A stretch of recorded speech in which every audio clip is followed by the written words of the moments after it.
Katia, and I just want to have a continuation of what I had begun doing in my last video. And if you remember very well, we had actually looked at how a trapezoidal rule can be used to estimate the area under a curve in as far as such a sketch that I've actually drawn here is concerned. So I said, if you get given a curve of this type, then you've been told to use a trapezoidal rule with 6 strips. Divide that region under the curve into 6 regions. There's the first one, the second, the third, the fourth, the fifth, and the sixth. After you've done that, you can prepare a table. Then now that you have actually been told that the first value of x is 0 and the last value of x is 3, the table that you come up with should be able to have an extra value. That means you're supposed to have 7 values of x, and they're actually supposed to give you corresponding values of y. So in that case, I have the first one, the second, the third, the fourth, the fifth, the sixth, and the seventh. They are actually able to give me corresponding values of y, which are also 7 in number. Then if you use this formula, you are able to get the area under that curve if a trapezoidal rule gets used with 6 strips. Now that is done.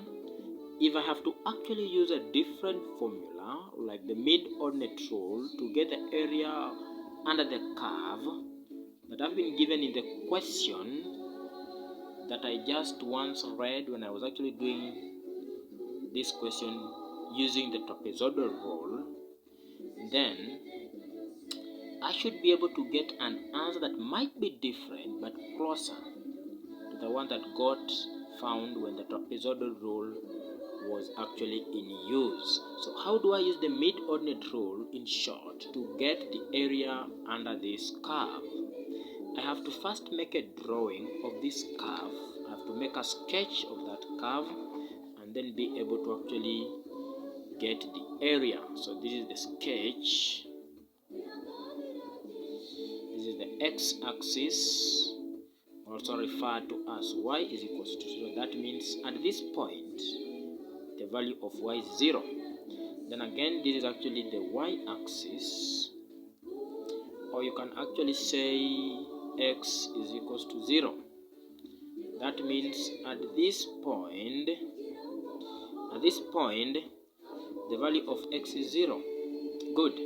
Now if I make a sketch of that curve, I have to first label that curve, so it gets extrapolated from this point to this other end in as far as what the question has given us is concerned. So I'll have to label it, and I'll have y is equals to x squared plus 5. After I've done that, the question says use the mid-ordinate rule. So I'm using the mid-ordinate rule to get the area under this curve, and I've actually been told, in as far as the question is concerned, that the first value of x is 0 at this point, and the last value of x is 3. So then that means that now you are supposed to use the mid-ordinate rule with 6 strips to estimate the area enclosed by the curve, the x-axis, the y-axis, and line x is equals to 3. So you have to get the area enclosed by the curve. Look at that. The area enclosed by the curve, the y-axis, the x-axis, and x is equals to 3.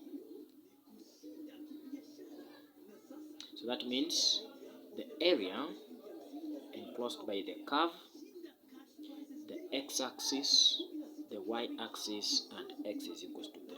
So if I have to use 6 ordinates or 6 strips, 6 ordinates or 6 strips, what am I supposed to do? I'll have to go to that sketch. I divide that region into 6 ordinates or strips. So that means I'll have the first, the second, the third, the fourth. So let me count. 1, 2, 3, 4, 5. So I'll have to have actually another one. So what do I have? 1, 2, 3, 4, 5, 6. 6 strips, as per what the question is actually saying, or 6 ordinates. Now, the region has been divided into 6 ordinates, or 6 strips have been used. 1, 2, 3, 4, 5, 6. Now, that region has the first value of x on the left hand side and the last value of x on the right hand side. So I have first to get the height. And when you're actually making this region to get divided into equal ordinates, ensure that they are actually able to get divided in such a way that the lengths or the heights are actually equal in as far as any trapezium that gets drawn is concerned. So if this is a trapezium, this one becomes the longest side of this trapezium, this one becomes the shortest side of the trapezium, this becomes the height, which is the same as this one. They are equal in length. Then you have what you call the hypotenuse, okay? Then you have what you call the base in as far as this triangle is concerned. So this length and this length must be equal, must be equal, must be equal, must be equal, must be equal. So how do I get this length, which is now the height? You see, I'm going to say height is equals to the last value 3, this one, minus the first value, divided by the number of ordinates. 1, 2, 3, 4, 5, 6. I'll divide by the number of ordinates or strips. 1, 2, 3, 4, 5, 6. In other words, you have to actually get something of this. So they'll always actually be able to tell you that let x, the first x be 0 and the second x to be 3. Most textbooks will always be able to say let this one be a and let this be b. So you'll always find this b, the last value, minus a, the first value, divided by the number of strips. So this gives us the height. The same thing we have done here. So the first value a, the second value b, the number of ordinates or strips 6. So how do I get the height? The last value, the first value are subtracted, then you divide by the number of strips. So in this case, this is going to give me h as 3 over 6, which is the same as 0.5. So our h is 0.5. Now, if I have to prepare a table, I'll have a table of this type.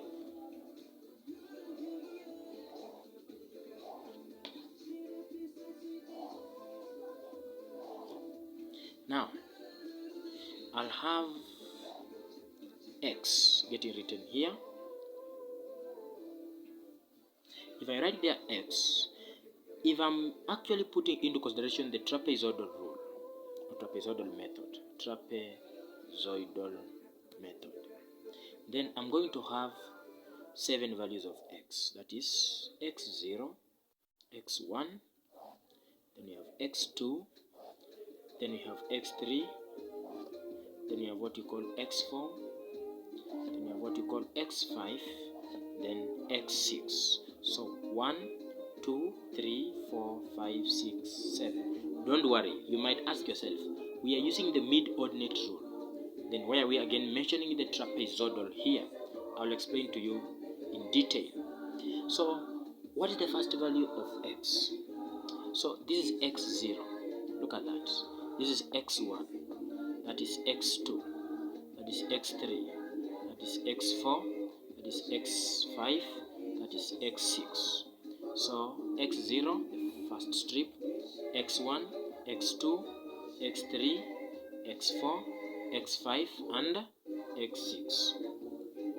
After you've done that, you know very well that the starting point is actually having 0. So we have 0 here.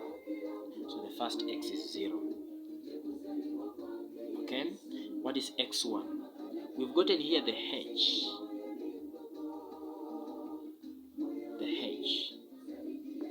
As 0.5.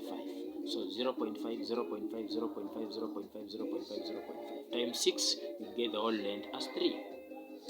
Good. So you just add 0.5.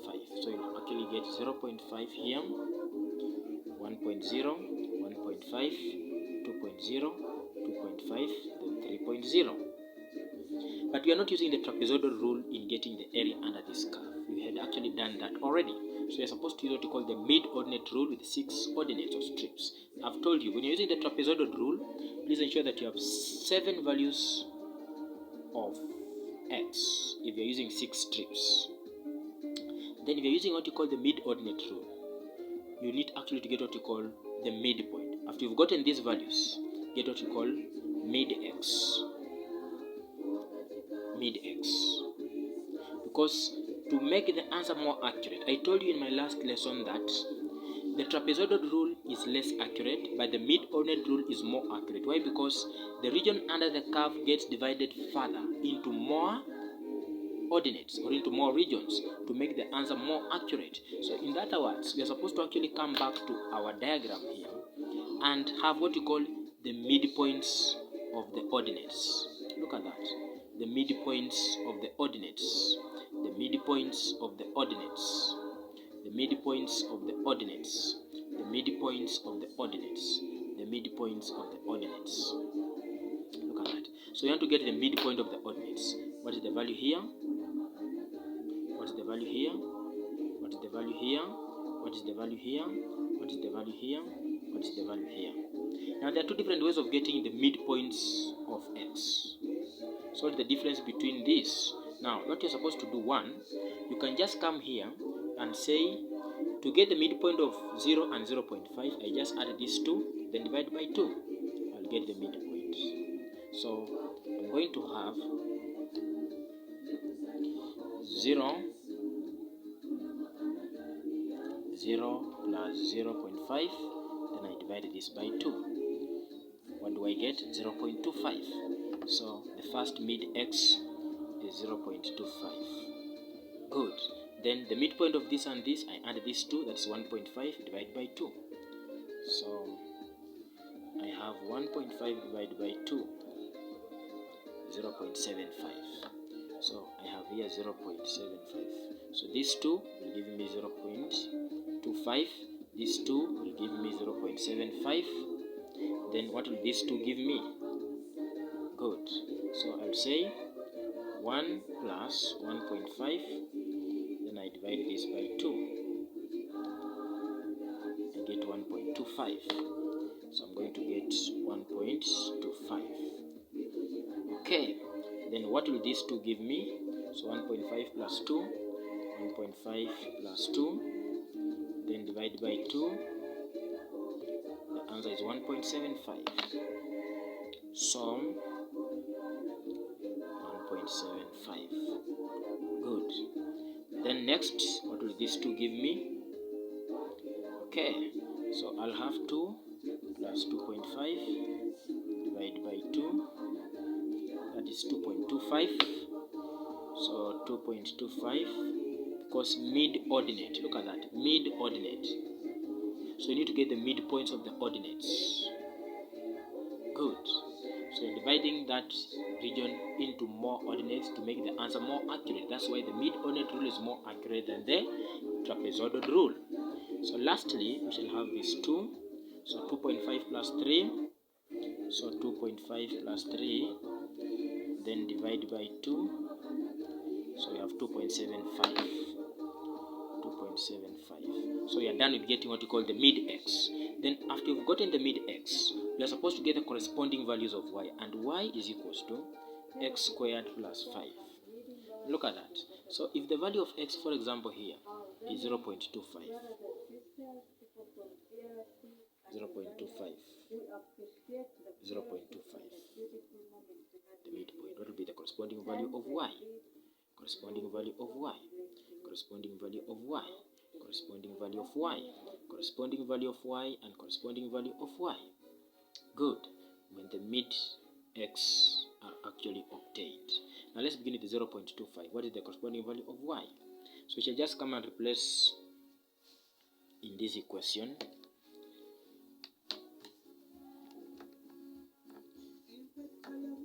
So we want to get the value of y when x is 0.25. Now the mid x. So we shall say 0.25 squared plus 0.25 squared plus 5. What do I get? 5.0625. 5.0625. Good. Then next we have 0.75. So I'll say 0.75 squared, then plus 5. 5.5625. So 5.5625. This for this. This for this. Good. Then 1.25 will give us. So 1.25 squared plus 5 gives me 6.5625. So 6.5625. Good. Next is 1.75. So 1.75 squared, then plus 5. That is 8.0625. So I have 8.0625. Good. Then 2.25. So 2.25 squared plus 5. 10.0625. 10.0625. Good. Then lastly we have 2.75. So 2.75 squared, then plus 5 gives 12.5625. So we have 12.5625. Good. So you've gotten the values of x, you've gotten the mid x, you've gotten the corresponding values of y. Now you have to use the formula to get the area that gets enclosed by the curve, the y-axis or x is equals to 0, the x-axis or y is equals to 0, and x is equals to 3. Now, the mid-ordinate rule has always been able to use this formula to get the area. It always says h into y1 plus y2 plus y3 plus y4 plus y5. Now, how many values do we have here? So we have 1, 2, 3, 4, 5, 6. So if they say use the mid-ordinate rule with 6 ordinates or strips, ensure you have 6 values. If they say use the trapezoidal rule with 6 strips, ensure you have 7 values. 7 values of y. That is actually to say 1, 2, 3, 4, 5, 6, 7. Good. So, which formula am I supposed to use? So, I'm supposed to say y1, y2, y3, y4, y5, then y6. Why do we do this? Because if you look at this sketch, you realize that the further you divide this region into more ordinates, the clearer the rectangular bars really come out. You see? So, the clearer the rectangular bars, the easier the question it is to actually get the answer. Now, in this case, we will actually just say now the area of a rectangle is equals to length times width. So it's like saying height times the corresponding what? The corresponding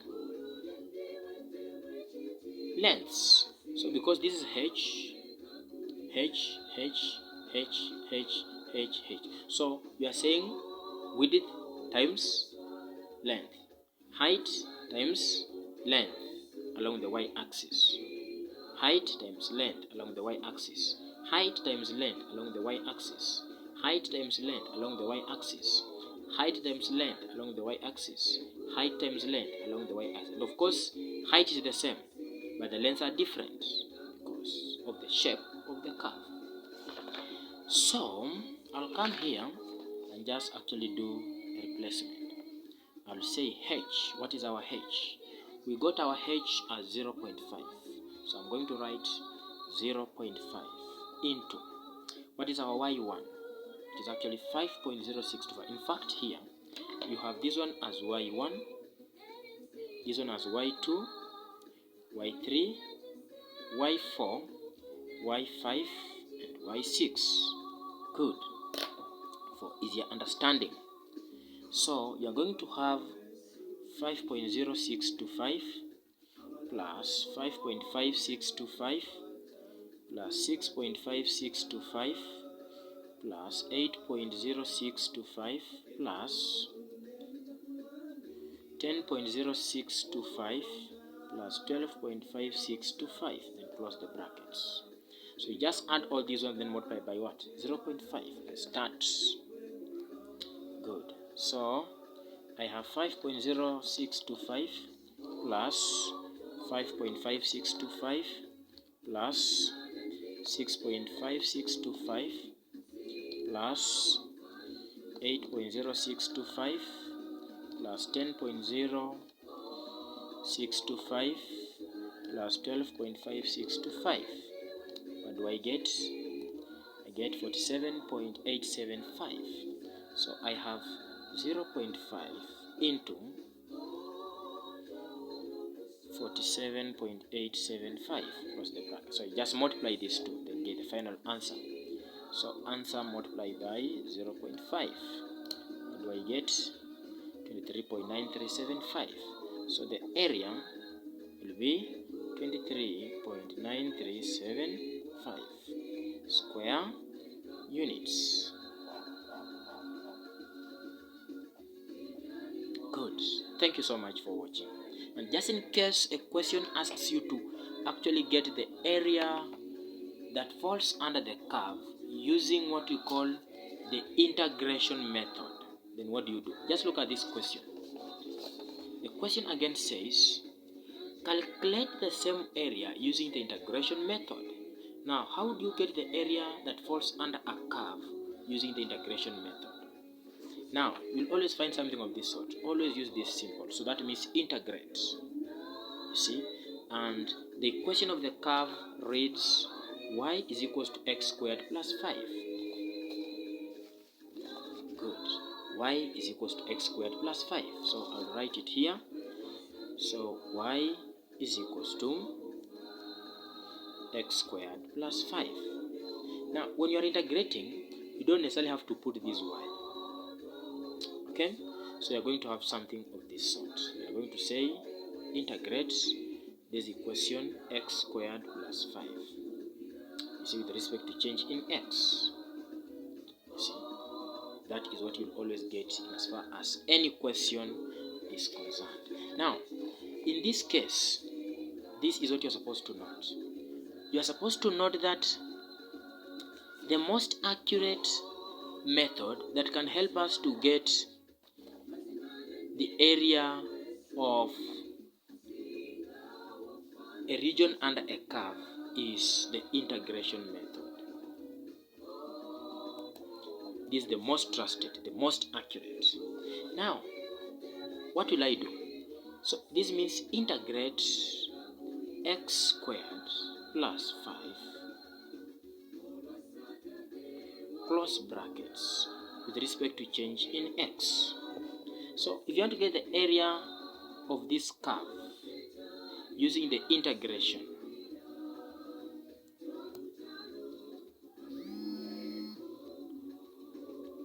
then you can be able to get the answer very easily by just integrating, then use the range of the values of x. For example, I want to integrate this. How do you do actually the integration? You'll integrate, okay, by just saying, if I have x squared plus 5, I just come here and say, the power gets increased by 1. Then the sum gets divided. You see, increase the power by 1, get the sum, divide everything by the sum. So 2 plus 1, 3. This is the opposite of differentiation.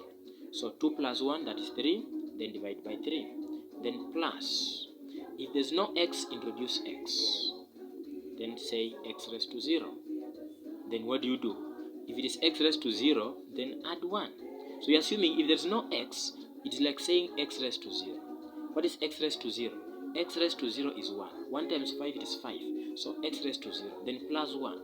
Then divide everything by the sum, which is now 1. Then plus a constant that got eliminated when differentiation was actually getting done. So what do you have lastly? You have x cubed over 3. It is easier. Just add 1 to the power, then divide everything by the sum. It is now the power, or the resultant power, after it has been increased by 1. Then plus 5x. Of course, 0 plus 1 is just 1. Then divide by 1, which is actually the same. Then plus the constant. Now, if you have this, the range of the values of x is from 0 to 3. So the larger number actually gets put at the top, the smaller gets put at the bottom. So that's what you have. Because they told us the area of the curve in which the range of the values of x is, first x is 0 and the last x is 3. So you have to use the same. Use the same. Use the same. Use the same. The first value of x is 0 and the last value is 3. These are the ones you're supposed to use. Good. Because it's the same curve. So you have to do a replacement. Where there's x you put 3, where there's x you put 0. You are going to say 3 cubed. Because x is now 3. So 3 cubed over 3 plus 5 into 3. Then plus c. Good. Then subtract. Now you have to replace 0. You see? So you're going to say 0 cubed over 3 plus 5 into 0, then plus c. Good. The first one having the larger one at the top, the second having the small one at the bottom. Good. You have to replace everywhere with this x. This is 27 over 3. So 27 over 3 plus 15 plus c. Then minus 0 plus c. This is 9 plus 15 plus c. Then minus 0 plus c. That is 24 plus c minus 0 minus c. If you can open the brackets. 0, negative c. So of course plus c minus c is just 0. Then 24 minus 0 is just 24. So the answer is 24 square units. Good. That's now integration method. Now, what do I mean here? I have actually gotten the area using the trapezoidal method. We have used the mid-ordinate, and I've used what we call the integration. What does that mean? When we use the trapezoidal method, we ended up getting 23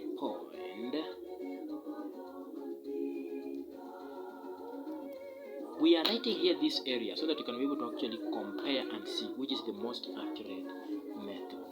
So the trapezoidal gave us 24.125 square units.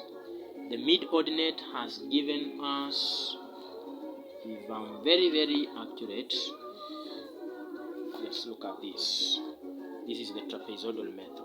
The trapezoidal method we got 24.125. I've just written here 24.125. Then we have done the mid-ordinate and we got 23.9375. It began from here, the mid-ordinate. So when you came here, we got our answer 23.9375. So 23.9375 square units. Then the integration one has given us 24 square units. The integration, you can look at it. The integration has given us 24 square units. So integration method has given us 24 square units. Now I've told you that this is the most accurate. Now I want to see which one has actually a value that is closer to the most accurate. If I compare the mid and the integration, what's the difference? I'll say the difference between these two, you see, the difference between these two is, let me see, so I'm going to say 24.0 minus, that's now the integration, then the mid-ordinate, so minus mid-ordinate, 23.9375. That is 0.0625. So the difference is 0.0625. Now let's go back to the other one. Between the trapezoidal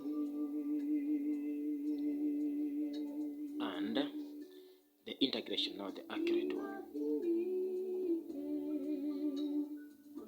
Let's see. Trapezoidal 24.125 less 24, 0.125. So which one is smaller? This is smaller.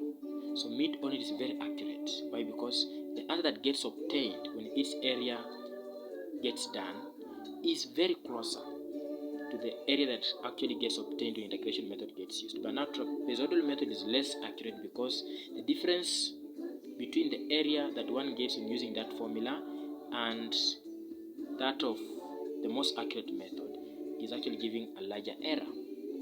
So the one with a smaller error becomes now more accurate. So integration the most accurate, followed by the mid-ordinate is closer to it, then lastly the trapezoidal, which is actually very, very far from it. Why? Because it gives a larger difference if the two areas are actually able to get subtracted.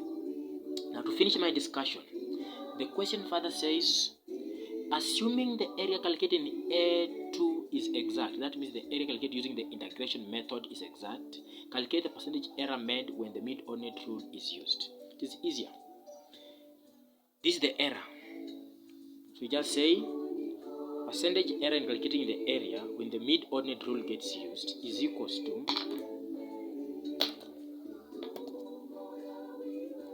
the error divided by